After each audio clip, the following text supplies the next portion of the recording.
Hola, ¿qué tal? Bienvenidos a un nuevo episodio de Agile Latam. Estoy muy contento el día de hoy. Me acompaña Juan Banda, Community Developer de Agile Alliance para Latinoamérica y trainer oficial de la Scrum Alliance. Juan, ¿te gustaría complementar esta presentación? Gracias, Etienne, por la entrevista, pues, bueno, el podcast que estamos grabando, ¿no? ¿Qué podría decir aparte de mí? 50 años y padre de 4 hijos y de 4 perros. Mira. ¿La raza de los perritos, Juan? Para los que les gustan los perros. Tengo un bulldog francés, tengo un bulldog inglés, tengo un beagle y un schnauzer albino. Mira, hay de todo. Ahí hay Ah, una variedad.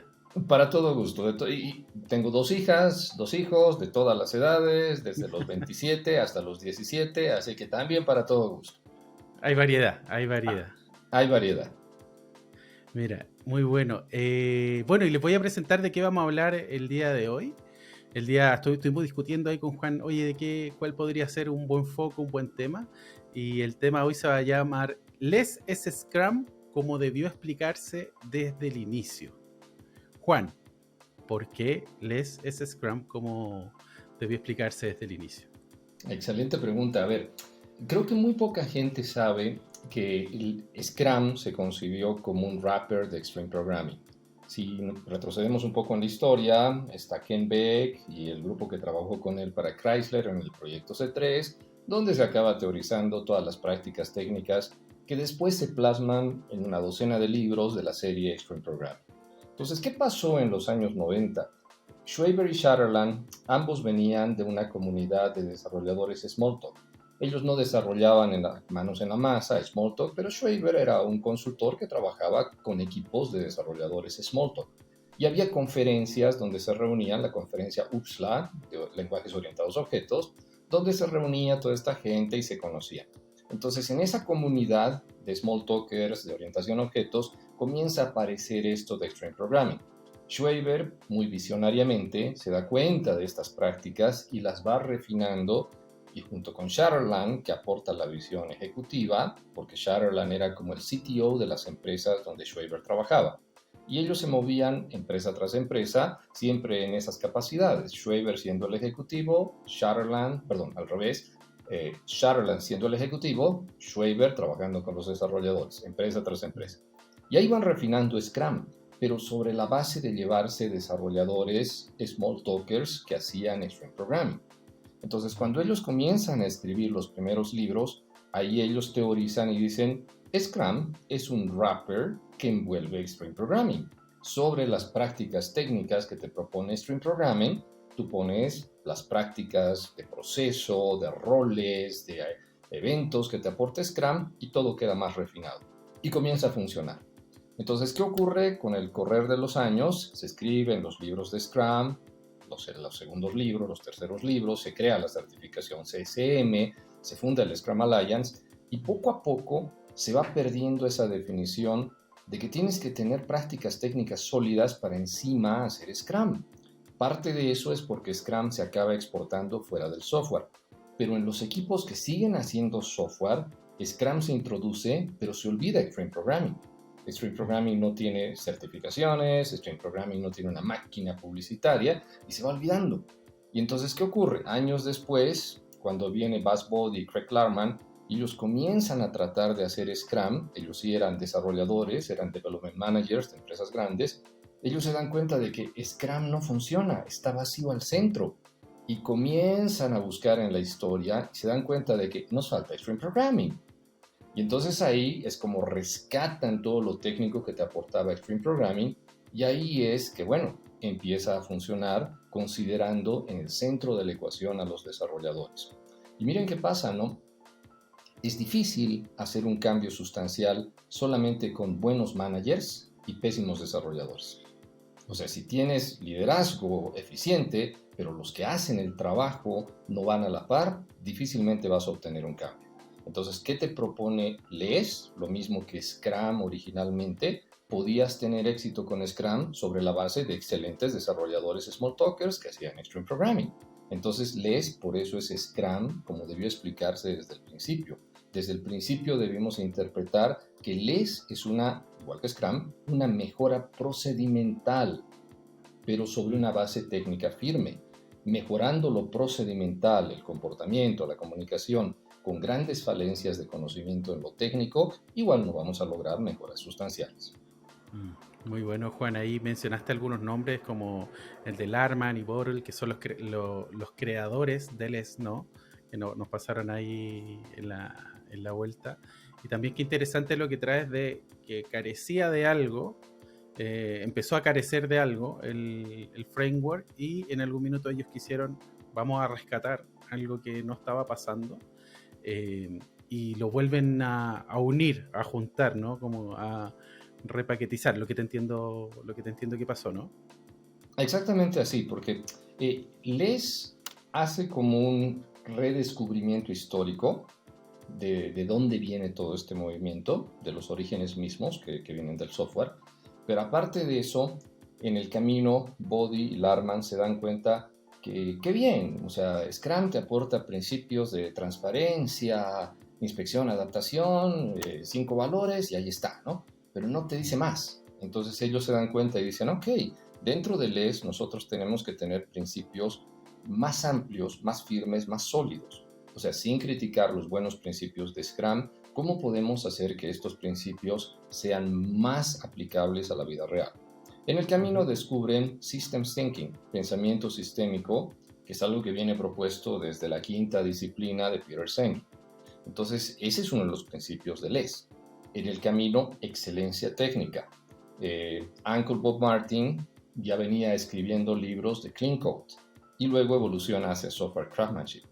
Peter McBreen, el canadiense, escribió un hermoso libro de Software Craftsmanship, y entonces ellos rescatan y dicen, principio dentro de LES, excelencia técnica basada en Software Craftsmanship como patrón de aprendizaje y en Clean Code como filosofía técnica.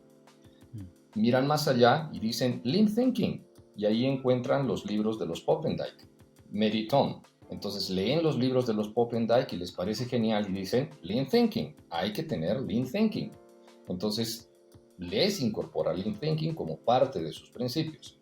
Y siguen adelante y encuentran, por ejemplo, teoría de colas, Eliyahu Goldratt con el libro de Gold y teoría de restricciones. Entonces todos esos complementos teóricos se van metiendo dentro de los principios de LES. Y algo importante es que, por ejemplo, en Scrum, cuando uno toma un curso de CCM, uno piensa que me leo el marco de 15 páginas, tomo el curso, aprobé, ya soy Certified Scrum Master. Pero no se dan cuenta que es el inicio de una caminata muy larga. En LES es más explícito y te decimos, ok, vas a hacer LES, léete todo este mar de libros para que entiendas los principios y tengas herramientas teóricas conceptuales que te ayuden a aplicar todo este conocimiento en la práctica.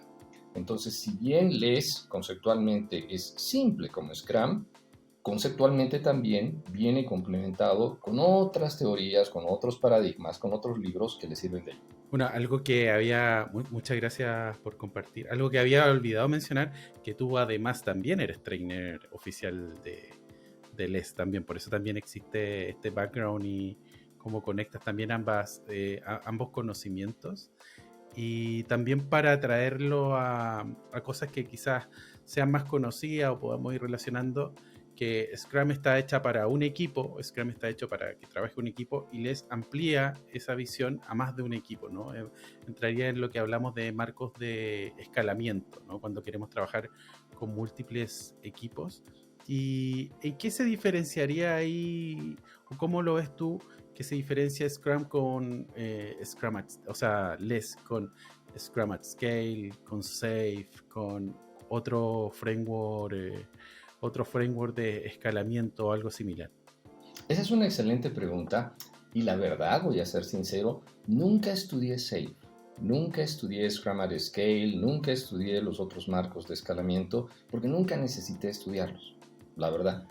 Con LES tengo más que suficiente para mi conocimiento, para mi práctica, para lo que quiero hacer. No necesité mirar más allá. Entonces algunas personas pensarán, ay Juan, ¿por qué no miraste lo demás para poder comparar? No necesariamente, me quedé dentro de LES y miren, LES te propone una docena de libros que te los lees, empecemos por los 3 de LES, que son 1000 páginas, más otros 10 libros ahí de referencia, ya tienes bastante material de lectura y de curiosidad científica. Una vez que te lees los libros, en el camino vas aplicando y las respuestas a tus preguntas en la práctica están en los libros de Les. Por eso es que nunca necesité mirar otros. No quiero desmeritar de ninguna manera otros marcos, posiblemente sean muy buenos, posiblemente aporten, pero simplemente yo no necesité mirarlos. Lo que sí puedo decir, recapitulando en mi carrera como trainer, yo comencé a dar cursos el 2014 y encontré Les allá por el 2017, 18 tal vez. Y debo pedir disculpas a la gente que le di cursos del 2014 hasta el 2018, porque muchas de las cosas que yo entendía, que yo enseñaba, no estaban necesariamente correctas. ¿Y por qué yo no me di cuenta? Porque simplemente estaba pensando en Scrum tamaño equipo. Y la realidad práctica es que cuando uno hace productos comercialmente viables, necesitas integración de varios equipos. Entonces, como yo no me daba cuenta del multi-equipo, me centraba solo en el equipo simple, no me daba cuenta de ineficiencias. Entonces, una ineficiencia, por ejemplo, cuando trabajas con muchas personas, es que no puedes centrar la comunicación con el Product Owner. Si el Product Owner se acaba convirtiendo en el cuello de botella, ahí viene el Yahoo Goldratt y The Gold, si conviertes al Product Owner en el cuello de botella, vas a hacer que el trabajo de múltiples personas sea ineficiente. Mira, muy, muy interesante ahí, dando el disclaimer. Si está entre tal año y tal año, mi disclaimer, mis disculpas. Pero qué bueno que ya, qué bueno que ya se hizo ese update, ¿no? Como que está trabajando de manera distinta. Y mencionaste los Product Owners. ¿Qué roles estarían interviniendo en LES como marco, como este marco más amplio que Scrum?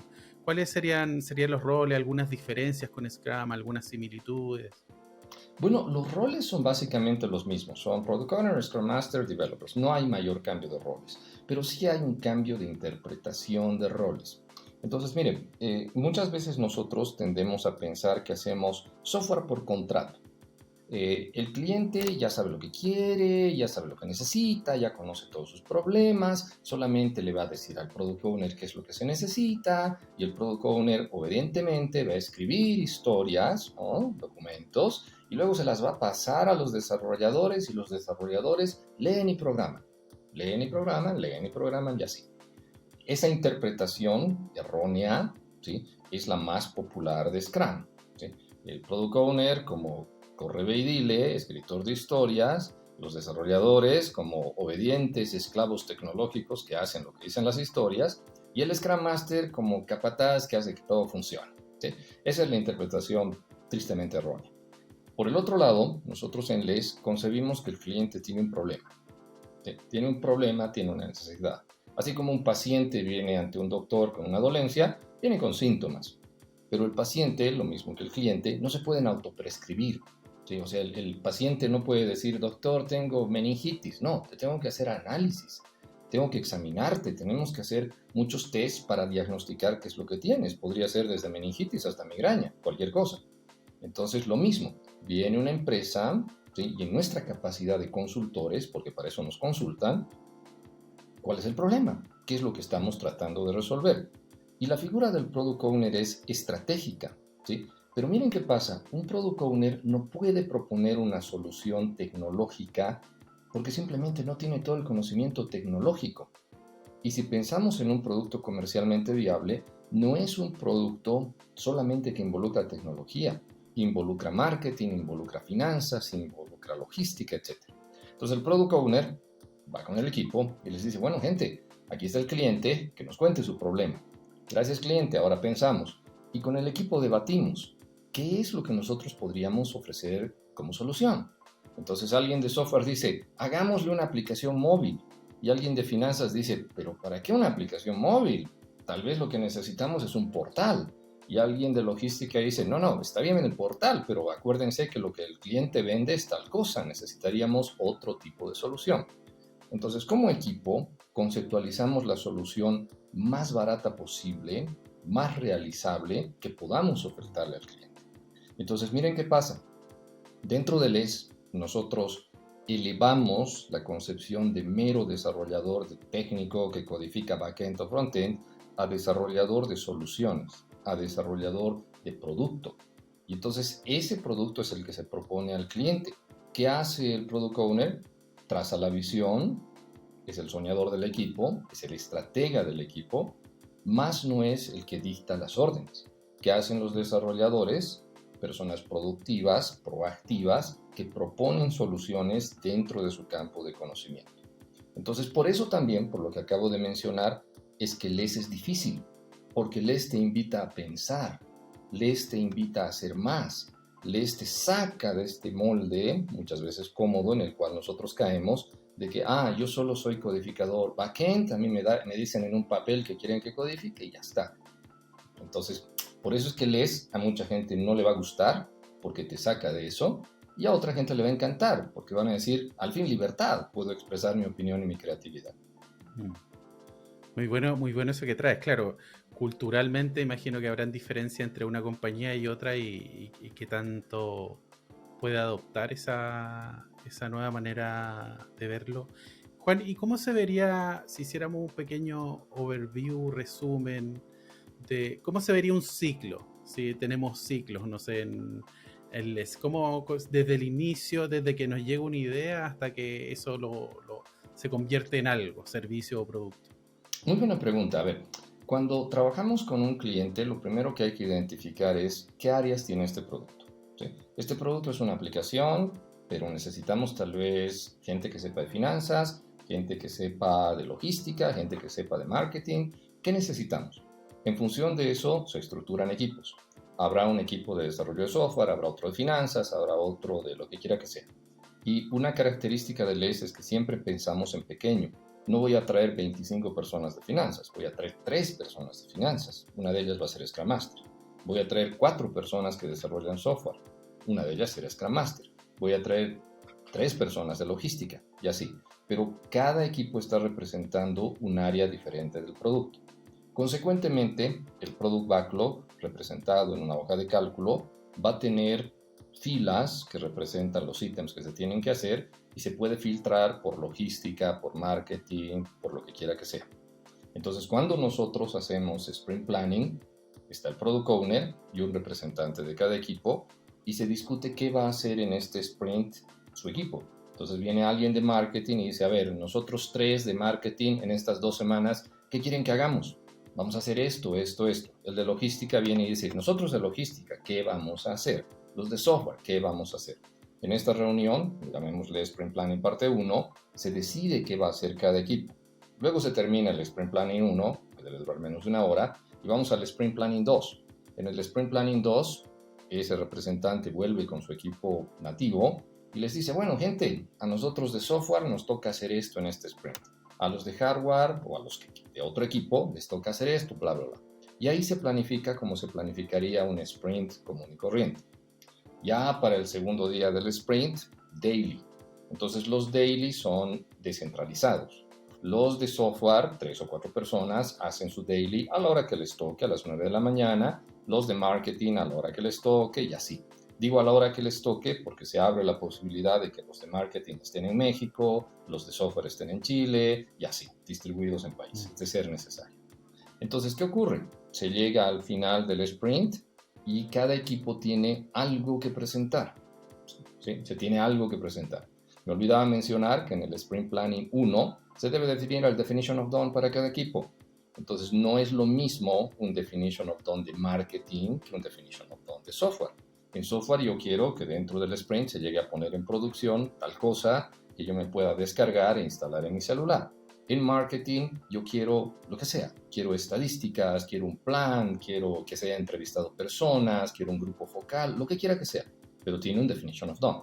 Entonces en el sprint review se ve todo lo que se ha hecho, pero no se lo presenta al product owner. Se invitan stakeholders, ¿sí? Usuarios finales. Otra cosa que se hace mal en Scrum, malentendido, llamémosle así, es que se hace presentación para el product owner, ¿sí? O presentación para los ejecutivos de la empresa. No debería ser así. En LES lo que nosotros queremos es usuarios reales de este producto. Si estamos haciendo este producto, no sé, por encargo para un banco, digamos, vamos a invitar clientes del banco. Los de marketing habrán buscado un grupo focal, invitaremos a los del grupo focal. Les diríamos, miren, esta es la aplicación. este es el producto que se va a vender a través de la aplicación, esta es la campaña publicitaria con la cual vamos a lanzar la aplicación. ¿Qué cambios le hacemos? ¿Sí? Y ese es el Sprint Review. Y luego tenemos la retrospectiva. La retrospectiva es, una vez más, descentralizada. Los de marketing, 4 o 5, hablen de cómo les fue en el sprint. Los de software, los de logística, los de finanza, lo mismo. Cada uno envía un representante, se reúnen con el product owner y con alguien que represente a la gerencia de la empresa, ¿sí? De nuestra empresa para la cual nosotros trabajamos. Entonces, con ese representante de la empresa se hablan de los problemas que afectan a todo este sistema, a cómo trabaja todo, cómo funciona el accionar de todos los equipos. Entonces, en esta retrospectiva, que dentro del LES le llamamos retrospectiva general, se habla no de problemas específicos, no de a María le dolió el estómago el día X del sprint y no pudo venir. No, se habla de, ok, ¿qué es lo que está pasando a nivel equipos? Tal vez el equipo de marketing prometió demasiado y no pudo cumplir y eso afectó el plan de los de finanzas, que deberíamos ajustar. Tal vez los de software no cumplieron con el definition of done, nunca pusieron nada en producción. Y entonces, miren, les hace un descubrimiento que hoy en día es obvio, pero que en su tiempo no lo fue. Alguien tiene que hacer el papel de malo, ¿sí? El Scrum Master es como la Madre Teresa de Calcuta, ¿no? Sí, acoge a todos, motiva a todos, qué sé yo, ¿no? Pero alguien tiene que hacer el papel de malo. El papel de malo se le encarga a la gerencia. Entonces la gerencia, si es que hay desarrolladores que no cumplen con el definition of done, tiene que intervenir y decir, bueno, gente, o se forman o se forman, ¿no? Porque no pueden romper el definition of done. Si el equipo de finanzas dijo que iba a tener, no sé, X cosa para el Sprint Review y nunca llegó, gerencia tiene que ir y decirle, bueno, gente, o trabajan o trabajan. Entonces, miren qué pasa, ¿no? Este papel de malo, entre comillas, no lo podemos cargar dentro de los roles de Scrum porque no fueron diseñados para eso. Pero en la práctica, alguien tiene que hacerlo. Porque si nadie lo hace, a nivel de varios equipos, todo se puede salir de control. Entonces, en esa retrospectiva, precisamente, el papel de malo es de la gerencia. El cumplimiento del definition of done durante los sprints muchas veces requiere el apoyo de la gerencia. Entonces, ¿cuál es la labor del Scrum Master? Con el apoyo de la gerencia, ayudar a que los equipos alcancen su definition of done y vayan mejorando constantemente. Entonces, creo que otra diferencia fundamental de LES con Scrum es que LES establece la utilidad de la gerencia. Scrum como que te niega que tenemos que tener management, qué sé yo. No, no habla de eso, no habla de eso. No habla de eso. En cambio, LES más estratégicamente piensa y dice, el policía malo es la gerencia. Mira, es muy, muy interesante esa aproximación también de abrazar algo que existe, ¿no? Como no hay una negación, sino como ya que están ahí, los vamos a incluir, incluso les vamos a dar un rol y ciertas funciones. Me parece muy, muy interesante. También cuando te escuchaba, me recordaba algunas cosas de Nexus también, que también es un marco muy simple, muy sencillo también. También avalado por la Scrum ORG y este viene por la Scrum Alliance. Bueno, sabemos que en algún minuto ahí los caminos se separaron también a nivel de la trastienda de los creadores. Juan, y una duda, ¿cómo se manejan las dependencias en LES? Bien, eso es muy interesante, ¿no? Las dependencias ocurren por varios factores, ¿no? Dentro del código ocurre porque la gente viene con esta mentalidad de que mientras más oscuro es el código que yo escribo, soy más inteligente, ¿sí? Yo me he encontrado con muchos desarrolladores en mi carrera que me decían... ¿Oscuro a qué nos referimos a qué te refieres con oscuro? Código como jeroglíficos, código Okay. ilegible, ¿sí? Porque si hay código limpio, hay código claro, clean code, hay código oscuro, ¿sí? Entonces, ¿qué es lo que pasa, no? Yo he escuchado gente que me dice, no, es que si hago mi código más claro, me van a despedir, ya no me van a necesitar, ¿no? Necesito hacer mi código oscuro como una medida de protección, ¿sí? Yo lo veo totalmente antiprofesional y yo veo que el código es una expresión de mi trabajo y mi trabajo no puede ser mi seguro de empleabilidad. Mi capacidad es mi seguro de empleabilidad, no el código que escribo. Yo no puedo retener a una organización prisionera de mi código. Al contrario, tengo que hacer que mi código ayude a crecer esa organización. Entonces, bueno, hago un pequeño paréntesis. Eh, Hay una palabra en inglés que se llama mindset, mentalidad, ¿no? Yo le doy otra interpretación, ¿sí? Para mí, mindset es como el seteo de tu mente, la configuración de tu mente, ¿sí? Es como tomas un celular, una computadora y pones los settings, ¿no? Pones la configuración, ¿sí? Lo mismo pasa con la mente, ¿sí? Tu mente está seteada en un modo de me protejo escribiendo código oscuro, no comparto mi código, me protejo de los demás no enseñando.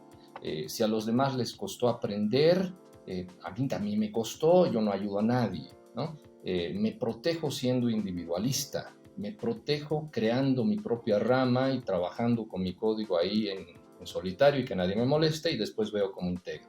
Entonces, esa es una mentalidad, ese es un seteo de mente. Si tu mente está seteada de esa manera. Entonces, ¿qué te propone LES, no? LES te propone que cambies ese setting. O sea, literalmente que desinstales esa configuración en tu mente y pienses de otra manera. Pienses de una manera en la cual codifico lo más simple, lo más claro que pueda, porque mi código tiene que poderse cambiar a futuro, porque el producto va a evolucionar y el código no puede ser como una camisa de fuerzas. El producto va a tener que venderse, le vamos a hacer extensiones y no puede ser un dolor el cambiar el código. No puede ser que ya habiéndose inventado Extreme Programming y habiendo técnicas como DevOps hoy en día, yo siga codificando como en la edad de piedra de nuestra profesión. Ese es un seteo mental. Entonces, ¿qué es lo que pasa, no? A mucha gente, como decía antes, le va a parecer ridículo el cambiar su mindset. No quiero, ¿sí? No quiero. A otra gente le parecerá, qué excelente. ¿Sí? Esto me puede ofrecer grandes oportunidades de crecimiento profesional, personal, etcétera, etcétera. Pero es una elección personal. Entonces, como con cualquier cosa en la vida, yo digo, ¿no? Está muy difícil hacer software de calidad, un producto exitoso, con gente que tiene un mindset derrotista, un mindset egoísta. Con gente que tiene un mindset positivo, es mucho mayor, son mucho mayores las chances de que hagamos algo productivo. Para cerrar este comentario me acordé de una anécdota, ¿ok? Cuéntame. Y Vamos. espero que haya compatriotas míos bolivianos escuchando esta anécdota. Y yo creo, tu opinión personal, deberíamos prohibir el fútbol en Bolivia. Somos malísimos, malísimos. Nunca llegamos al mundial. No sé por qué seguimos insistiendo. Ya metamos el dinero en otra cosa. Tenemos campeones mundiales de racquetball y nadie los apoya, ¿no? Y seguimos metiendo dinero en el fútbol. Pero bueno, ¿a dónde voy? En los años 90, 1994, Bolivia llegó al mundial. ¿Sí? Llegamos al mundial. La única vez en nuestra Lo recuerdo, historia. lo recuerdo. Llegamos al mundial, le ganábamos a todo el mundo, ¿no? En La Paz, que queda a 3.600 metros de altura, pero ganamos, ¿sí? ¿Qué es lo que pasaba con esa selección? ¿Sí? El director técnico, don Gabriel Ascargorta, un vasco, vino y comenzó a dirigir el equipo y el tipo era un psicólogo. Ante todo era un motivador, más que un técnico, porque no te enseñaba la técnica, te trabajaba la motivación. Y por un periodo de tiempo le hizo creer a los jugadores que eran ganadores, que podían, que nadie podía con ellos, que en La Paz eran imbatibles. Y la gente se lo creyó. Y a nivel nacional hubo un apoyo de la dirigencia, del gobierno. El gobierno sacaba país de ganadores, era una propaganda política, ¿no? Pero la gente se lo iba creyendo. Entonces los jugadores cada vez que jugaban sentían que podían. ¿Qué es lo que había pasado? No es que habían aprendido a jugar mejor con el Vasco, simplemente era su mindset. El mindset había cambiado. Entonces Claro. llegaron al Mundial, se acabó el sueño porque perdimos ahí en el Mundial, otra historia, pero esa es la prueba de que el mindset correcto en el tiempo correcto puede producir resultados correctos. Entonces, ¿qué es lo que ocurre en un equipo de desarrollo? Si la gente tiene el mindset equivocado, está difícil que saquen un producto. Y puede que lo logren, pero a un tiempo, a un costo y con un sacrificio bastante significativo. Oye, muy interesante lo del mindset y lo difícil también a nosotros muchas veces nos preguntan, ya, pero ¿cómo le cambio el mindset a esa persona? Y es complicado porque somos personas, somos sistemas complejos también. eh, También a partir de los cambios, las transformaciones, si a mí me ha funcionado algo muy bien toda mi vida en mi carrera y he sido exitoso, y tú me dices que tengo que cambiarlo porque sí, porque a veces también cuesta ver los beneficios al inicio de esta transformación, ¿no? Como que cuesta un poco, no sé cómo lo ves eso. Yo creo que hay que ver lo que es el éxito, ¿no? Y hay una definición de éxito que tomo de James Shore, que lo conocí en una conferencia de Buenos Aires y él dibujaba un diagrama bien simple, ¿no? Tres círculos. Y él decía, bueno, existe el éxito económico, el éxito comercial. Haces un producto que se vende muy bien, ¿sí? Y muchas empresas caen solamente en este éxito. Somos grandes porque vendemos tal producto, hemos contratado más empleados, tenemos más oficinas, somos exitosos, ¿sí? Pero esa es una cara del éxito. La segunda cara del éxito es el éxito tecnológico. Somos una gran empresa, pero miremos el código. ¿Sí? Miremos el código, o sea, veamos el código. Puede que ese código sea ni siquiera oscuro, puede que sea desastrosamente oscuro, pero funciona a pedacitos. Ustedes han debido ver en las noticias en Estados Unidos, Southwest, esa aerolínea que tuvo serios problemas porque el software no andaba bien, ¿no? Entonces, ¿de qué sirve que en reputación, en servicio, en prestigio, en producto seas muy bueno si en código eres muy malo? Eventualmente vas a pagar el precio. Y el tercer éxito es el éxito personal. ¿Cómo se siente la gente allá adentro, ¿no? Entonces, miren, puede ser que yo sea un desarrollador, la empresa es muy exitosa, hay mucho dinero, pero me pagan muy poco. Entonces yo a nivel personal apenas vivo, trabajo jornadas muy largas, hago mal código y estoy buscando mi siguiente trabajo. Entonces el sistema no está bien configurado. El sistema está produciendo grandes ventas, pero con código malo y con gente insatisfecha. Entonces ahí la labor de management les toca mucho en la labor de management, ¿no? La labor de management es rediseñar el sistema de forma que tengamos un éxito equilibrado. Entonces, Les te propone, ¿no? Hay que upskill de los desarrolladores, hay que subir su conocimiento, pero está imposible subir el conocimiento de una persona que gana poco dinero, que trabaja jornadas largas, que está desmotivada. Primero hay que trabajar ese lado humano. Entonces, trabajando ese lado humano, tenemos que hacer que aprendan más para que este código comience a funcionar mejor, hay que limpiarlo, a veces hay que rehacerlo, para que todo eso acabe generando un círculo virtuoso en el negocio.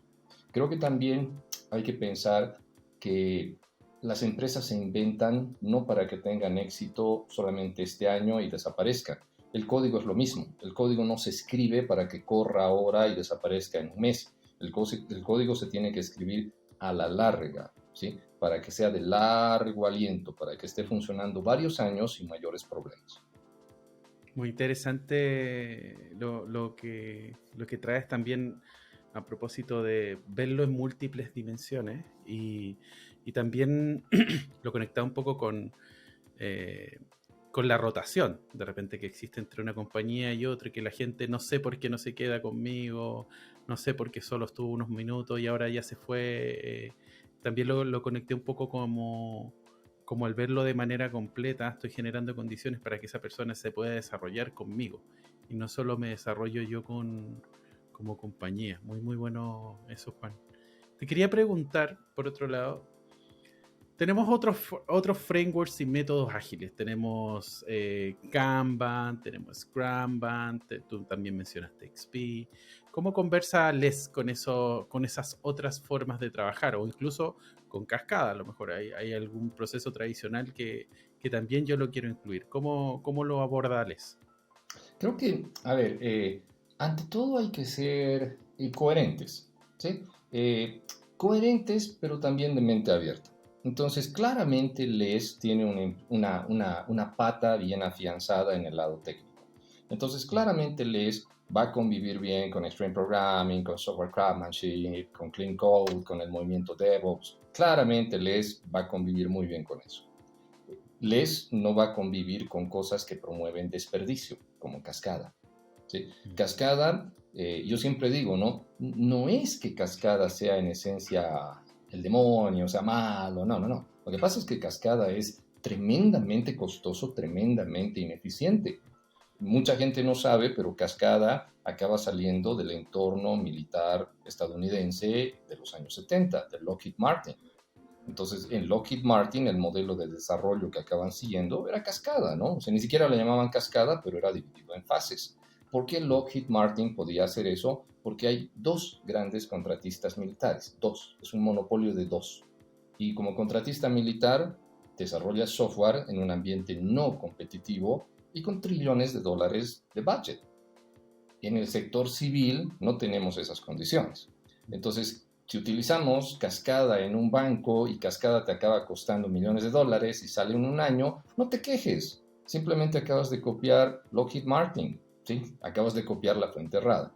Entonces, LES se va a chocar de frente con Cascada porque LES también se apoya en Lean.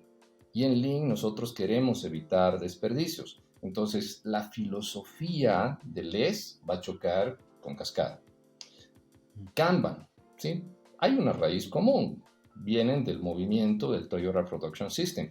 Otro de los principios que LES acaba incorporando es precisamente lo que viene de Taiichi Ohno, del Toyota Production System, de todo ese movimiento, de lo que viene del Lean Institute en Europa, en fin, se alinea mucho con eso. Entonces, mientras Kanban vaya por ese lado, va a funcionar bien.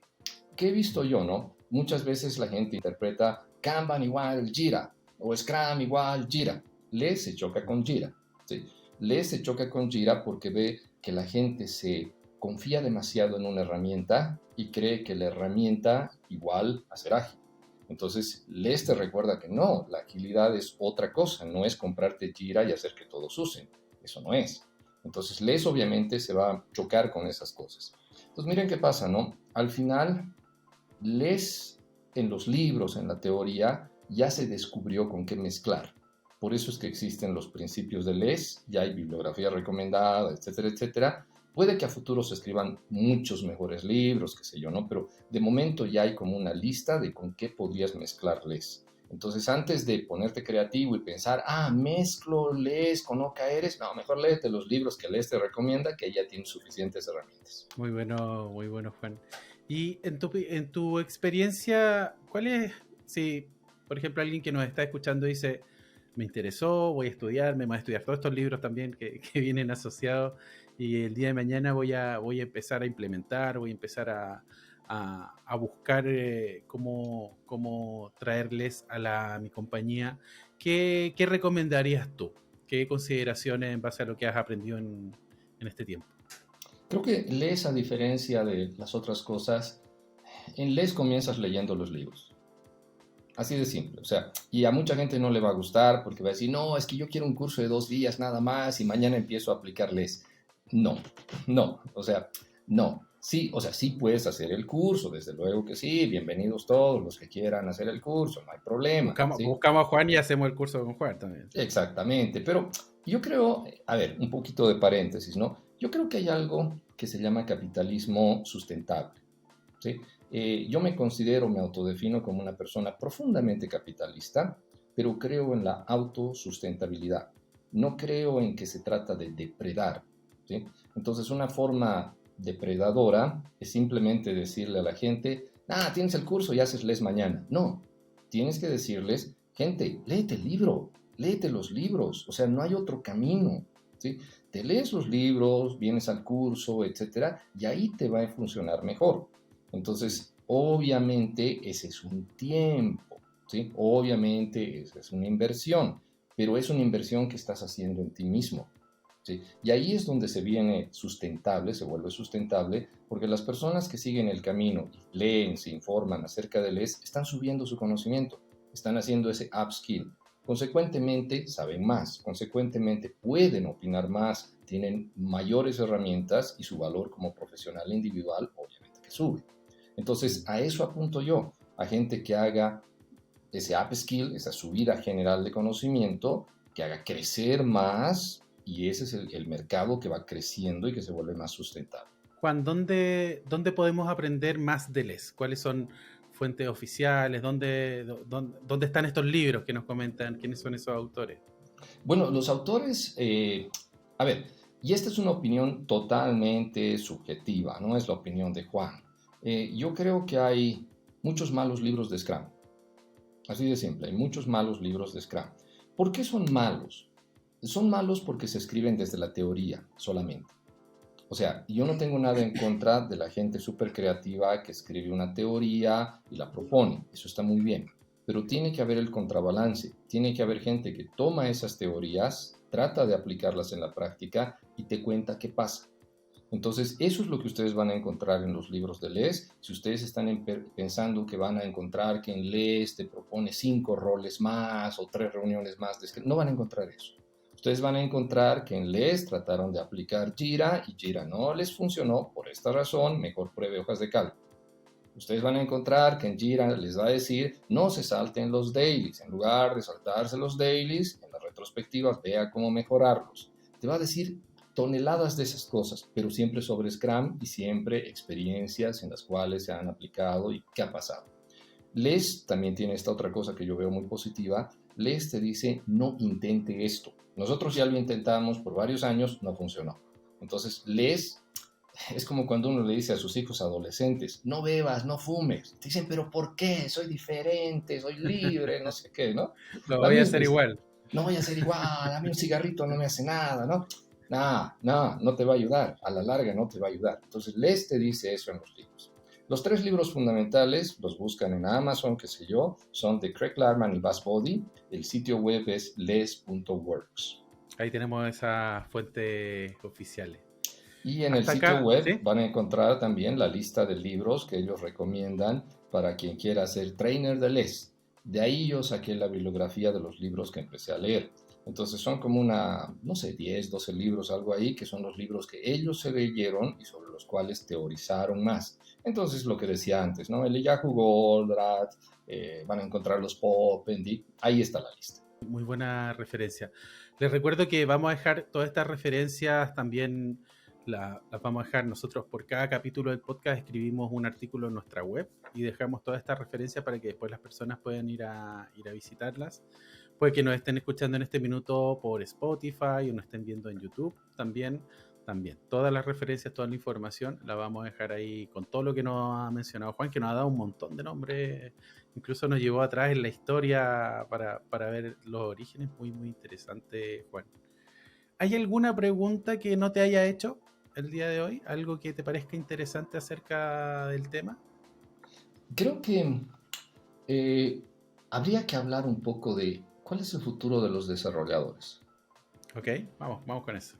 Yo veo lo siguiente, ¿no? Hay una concepción, hay un estereotipo, ¿no?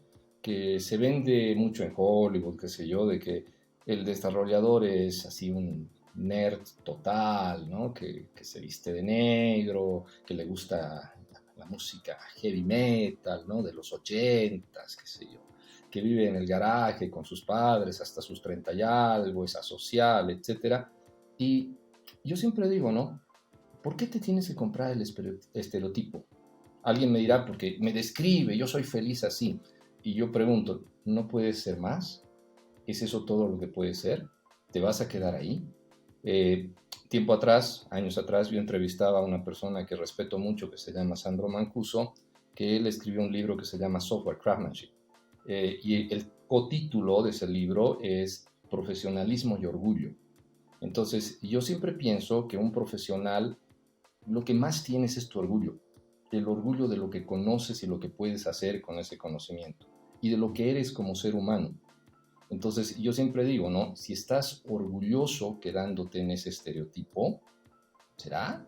¿O puedes estar más orgulloso y hacer una contribución mayor a tu país, a tu empresa, a tu sociedad, a tu vida misma? Entonces, creo que el desafío para los desarrolladores es un paso más adelante. Hay que concebir la carrera y la vida en general como un abanico de posibilidades por explorar. ¿Por qué me tengo que quedar en el molde de que soy un introvertido? ¿Por qué me tengo que creer eso de que yo no puedo hablar con la gente y qué sé yo? Lo dice una persona que fue así. Yo soy Mm. un tipo de 50 años que a mis 30 y algo aprendí a hablar con la gente. Y hubiese querido poder aprender esas cosas antes. Lo dice alguien que codifiqué mal por años de mi vida y hasta mis 40 y algo aprendí a codificar bien. Mm. Entonces creo que esos límites mentales que nos acabamos poniendo nosotros mismos como desarrolladores son precisamente eso, son límites. Son límites que como se ponen también se pueden remover. Entonces, ¿qué me alienta mucho a mí de Les? Que Les es una muy buena oportunidad, es una herramienta conceptual muy interesante para ayudar a que los desarrolladores crezcan. Si los desarrolladores crecen, si la profesión se dignifica, creo que ahí tendremos un impacto muy positivo en la calidad del software, en los productos, en las personas, porque no en la economía. Muchas gracias por compartir. Muy, muy, muy, muy interesante, Juan. Con respecto a, ya, vamos a empezar a profundizar más en ti. ¿Qué estás aprendiendo últimamente? ¿Algún podcast, canal de YouTube, libros que nos mencionaste algunos? ¿En qué estás en este minuto? Puede ser de ágil, de LESS o cualquier otra cosa, ¿no? Bueno, cuento un poco, ¿no? Años atrás yo era un desarrollador C y yo pensaba que lo mejor que podía hacer con mi carrera era profundizar C. Entonces, bueno, profundicé C, luego pasé a C++, qué sé yo, ¿no? Y yo pensaba que me tenía que volver Master C, ¿no? Ese era mi sueño. Errado, completamente errado. En el camino descubrí que era mejor ser políglota, aprender varios lenguajes, porque con cada lenguaje que aprendía, cambiaba otra vez el mindset, o sea, el seteo de tu mente, cuando aprendí, no sé, Ruby on Rails, cambió muchísimo. Comencé a ver la codificación de otra manera. Cuando aprendí Ruby, vi de otra manera. Cuando un día me metí a hacer Elixir, cambió de otra manera. Lo mismo para mi vida personal. Yo aprendí inglés, disclaimer, no porque me guste, por necesidad. Ya a mis veintitantos años comencé a estudiar inglés porque quería salir de mi país, hacer una maestría. Entonces, por esa necesidad aprendí inglés. Nunca lo hablé bien. Hasta el día de hoy nunca lo hablé bien. Y por muchos años fue una fuente de frustración, porque tenía acento, porque pese a que yo entendía lo que los gringos me decían, cuando yo hablaba se notaba mi acento. Entonces, por muchos años yo tenía ese anhelo de la perfección que no podía lograr. En el camino dije, a ver, parte de superación personal, de crecimiento, ¿por qué no aprendo otro idioma? ¿Sí? ¿Por qué no aprendo portugués? Ya que siempre me gustó. Entonces comencé a aprender portugués, por cuenta propia, escuchando, hablando, qué sé yo, el método natural le llamo. Entonces aprendí portugués. Aprendí portugués y otra vez tenía acento. O sea, cualquier persona de Brasil que habla conmigo va a poderse comunicar, pero inmediatamente se van a dar cuenta que no es mi idioma nativo. Entonces, bueno, un día fui a Portugal. Fui a Portugal y nadie me entendía, ni yo tampoco a ellos. Entonces ahí me di cuenta que hay como dos variantes bien diferentes del portugués. Aprendí portugués de Portugal. Ah, ok. Mi locura más reciente, comenzó hace un año, italiano. Entonces ahora puedo decir que puedo entender italiano, puedo hablar en italiano, y una vez más, cualquiera que hable conmigo, cualquier italiano, se va a dar cuenta que soy extranjero, pero nos vamos a poder comunicar. Entonces, ¿qué creo, no? Creo que la capacidad de aprender del ser humano es infinita y que el aprendizaje no debe ser en profundidad solamente, sino horizontal. Aprender todos estos idiomas me ha servido de mucho. Cuando viajo, me ha tocado ir a restaurantes italianos y hablo con los meseros. Y mi esposa se queda así fascinada y dice, wow, mi marido habla italiano, ¿a qué hora aprendió? Una habilidad útil. Entonces, escucho muchos podcasts de finanzas, escucho noticias en italiano, en portugués escucho mucho MMA, me encanta el MMA, escucho todos los podcasts de Brasil de MMA, Sexto Round en especial, escucho en italiano Starting Mira. Finance, que es un podcast, sigo mucho a, ¿cómo se llama? Alessandro Orsini, que es un profesor de sociología del terrorismo italiano, escucho a Diego Fusaro, leo a Diego Fusaro, que es un filósofo italiano, en fin, todo eso consume mi tiempo. Muy, muy, muy interesante esa beta de los idiomas, Juan. Muy, muy, muy bueno. ¿A quién nos recomendarías, Juan, para que trajéramos a este podcast? ¿A quién se te ocurre? ¿Qué invitado te parecería interesante para que hablemos con él? Hernán Wilkinson. Hernán Wilkinson. Hernán Sí, Wilkinson. Ah, mira. sin dudar, ¿no? ¿Qué veo yo en Hernán Wilkinson? Aparte, disclaimer, ¿no? Hernán Wilkinson es un gran amigo, es un amigo muy entrañable que la agilidad me ha dado. Le agradezco al movimiento ágil que me hizo conocer a Hernán. Si no hubiese sido agilista, nunca lo hubiese encontrado, ¿no? Hernán es de esas personas, y miren qué interesante, ¿no?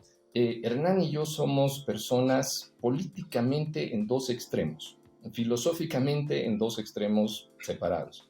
Pero debo reconocer que he aprendido muchísimas cosas de esa diversidad. su visión alternativa de la política, de la vida, me ha enseñado muchísimo. Como ser humano me ha enseñado a crecer. Me hizo ver que cuando te juntas con gente que es lo opuesto a ti, aprendes mucho. Y Hernán es un técnico profundo, un apasionado por Smalltalk. Gracias a él descubrí Smalltalk. Gracias a él me introduje en Stream Programming. Y nada, creo que Hernán sería un gran aporte para este podcast. Mira, muy, muy interesante. Muchas gracias por la referencia. Vamos a buscar a Hernán ahí para un próximo capítulo. Juan, ¿dónde te podemos encontrar? ¿Dónde te podemos seguir a propósito de lo que mencionamos de los cursos, del trabajo que haces con la Agile Alliance? ¿Dónde encontramos a Juan? A ver, no me van a encontrar en Facebook ni en LinkedIn. No hago TikToks ni pienso hacerlo. Jamás me van a encontrar en esas plataformas. Acuérdense que soy un nerd de computadora y algunos hábitos nunca mueren, entonces no soy una persona mediática, nunca grabo videos, no. Me van a encontrar en LinkedIn, en las cosas que posteo. Hago posts muy cortitos, no escribo mucho. Me van a encontrar en la página del Agile Alliance, en las conferencias que promuevo, en los eventos que organizo. Pero ahí, esos son los únicos lugares donde me van a poder encontrar. Como digo, no soy una persona mediática, no creo mucho en la autopromoción. Hernán siempre me dice que tal vez soy un poco ególatra, ¿no? Pero bueno. Lo veo de un lugar distinto. Tal cual. Muy, muy interesante. ¿Hay algo que te gustaría decir sobre el cierre del capítulo, Juan? Creo que me acordé de Diego Fusaro, el filósofo que mencionaba, ¿no? Él tiene una teoría muy interesante, ¿no? Que se llama el Homo nomadis, ¿no? Es el hombre nómada, así le llama. Así como hay el Homo sapiens, él se inventa el Homo nómada. El Homo nómada es una persona que por razones económicas y de oportunidades de trabajo debe desplazarse hacia otro país a buscar mejores futuros. Entonces él, desde su visión, dice, esto de tener nómadas acaba empobreciendo a los países en los cuales nacieron estas personas, porque gente con ganas de trabajar, con talento, con habilidades o con simplemente mucha motivación se tiene que ir a otro lado. Fusaro teoriza y dice, no, hoy en día en este mundo digital, con la gente que ya va a la universidad, que tiene estudios, también estamos experimentando este nomadismo. Estamos experimentando desarrolladores que desde su casa trabajan para una empresa en Francia y ganan en euros, pero viven en Latinoamérica, por decir, ¿no? Entonces, Fusaro dice, no es necesariamente malo porque se acaban gastando los euros en sus países y generan, no sé, un cierto bienestar. No es necesariamente malo, pero ¿y qué pasa con el país? ¿Qué pasa con la industria local? ¿Qué pasa con el conocimiento local? Entonces, yo creo que una reflexión muy interesante para nuestra comunidad ágil es, nosotros tendríamos que pensar en cómo avanzamos el conocimiento localmente para generar bienestar local. Nosotros necesitamos hacer el siguiente Spotify en Latinoamérica, necesitamos hacer el siguiente Amazon en Latinoamérica, necesitamos hacer cosas de ese estilo en Latinoamérica, pero con bajo conocimiento técnico, con, qué sé yo, conocimiento que no esté bien asentado en muchas otras áreas, va a estar difícil. Una característica, miren, yo nunca me he considerado gringo para nada, ¿sí? Para nada en lo absoluto. Hablo el idioma y tengo amigos gringos, pero nunca me he considerado gringo. Pero una capacidad que valoro y reconozco en la gente gringa es que ellos no se quedan en el molde, no se quedan en el preconcepto, no se quedan en el no puedo porque nací así, van mucho más allá. Entonces yo creo que algo de eso nosotros deberíamos tomar y no quedarnos en el me quedo en que soy el humilde desarrollador JavaScript. No, hay mucho más allá, se puede hacer muchísimo más. Mira, muy interesante. Quizás romper el paradigma tercermundista a propósito de Latinoamérica y ya empezar a verse como un actor importante en el mundo. Me gusta mucho, Juan. Les recuerdo, van a encontrar el artículo en inspiritlatam.com. Nos pueden seguir en Instagram, estamos en LinkedIn, al igual que Juan, también estamos en LinkedIn, bien presente ahí, nos pueden ver ahí en LinkedIn. Este episodio lo van a poder encontrar en Spotify, este episodio también va a estar en YouTube. Los invito a ver el canal también, tenemos muchos otros capítulos Por último, me queda agradecerte, Juan. Muchas gracias por el espacio, muchas gracias por compartir y nos vamos a ver en otro capítulo. No, gracias, Etienne, a ti por esta oportunidad. Fue muy interesante filosofar un poco contigo. Muchas gracias. Muchas gracias.